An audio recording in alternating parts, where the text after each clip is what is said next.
UDF দল বিজেপির B team. UDF দলের লেগে বিজেপি 10 বছর ধরে সরকার করতেছে, তে আসাম থেকে ইউডিএফ দলটা শেষ হয়ে যেমন লাগে।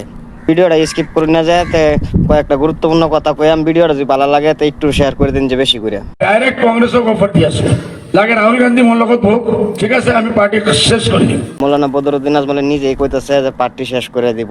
তো কেল্লিগে এই অফার অ্যাকসেপ্ট করে না কংগ্রেসে, কেল্লিগে রাহুল গান্ধী গৌরব গগৈ অ্যাকসেপ্ট করে না। তে মানে এই মুসলমানের অধিকারের কথা থাকবো, মুসলমানের ন্যায্যের কথা থাকবো। 5 বছর তো আমি যিমান আমার মাইনরিটির সমস্যা আছে অনলি ইউডিএফ এ ফাইট করি আছে। শুধুমাত্র একটাই পার্টি কেল্লিগে ইউডিএফ দলই খালি মাইনরিটির মানুষের কথা কয়। তে কংগ্রেসের মাঝে যে কয়েকটা মাইনরিটির মানুষ আছে, এই মাইনরিটির মানুষটি কেল্লিগে অত কংগ্রেসের এফিল অত মায়া মোহাব্বত কেল্লিগা দেখায়। হ্যাঁ, এই মানুষটি কি লজ্জা শরম কিচ্ছুই নাই নাকি? এই অত বছর যে সরকার করে গেল, কি দিল মাইনরিটি মানুষটে? না না নাগরিকত্ব ঠিক করে গেল, না ডিপুটা ঠিক করে গেল, না মাটির পাট্টা দিল, না কিছু ন্যায় পাইলো মুসলমানের। না কি হবে আপনাদের মুসলমানের ভোটও লাগে আর কোনো মুসলমানের মত মাতিব নোৱাৰে। কংগ্রেসের খালি মুসলমানের ভোট লাগে, মুসলমানের কিন্তু কোনো সমস্যা সমাধান লাগে না। যদি সমস্যা সমাধান হয়ে যায় তাতে রাজনীতির করবো কারে লইয়া।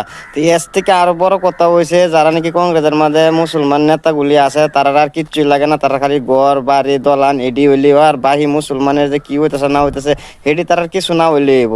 কিন্তু তার একটাই কথা, কিন্তু রাজনীতি মুসলমানের ভোট লাগে, কিন্তু মুসলমানের কিচ্ছুই যাতে নাও। তাহলে আপনাদের আমার দায়িত্ব লব লাগিব। আমার যিমান ইস্যু আছে এই ইস্যুর ফাইট আপনাদের কৰিব লাগিব বিজেপি। কংগ্রেসে 50 বছর আমরা দায়িত্ব পালন করে গেছে। কংগ্রেসে কি না দিছে? ডিটেনশন ক্যাম্প দিছে, ডিপুটার দিছে, এনআরসি সংশোধন করে দিছে, মেডি পাট্টা করে দিছে। তো এরা অনেক কষ্ট করে আছে, অনেক কিছু করছে। তো একটু রেস্ট লোক, কয়েকদিন আরাম করুক।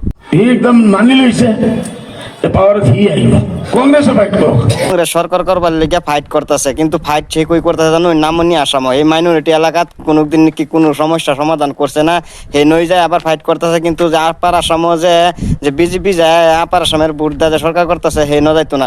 কিন্তু এই নামনি আসামে একের লেগে জানুন এই ন আছে জানেন কয়েকটা চামচা দালাল, কয়েকটা আছে না চামচা দালাল তো খাইছে, চামচা দালালের ফেসির তাজ গয়তানি না জানে তারা এটা কাম করান যাবো। এর লেগে মানে নামনি আসামও দেখে।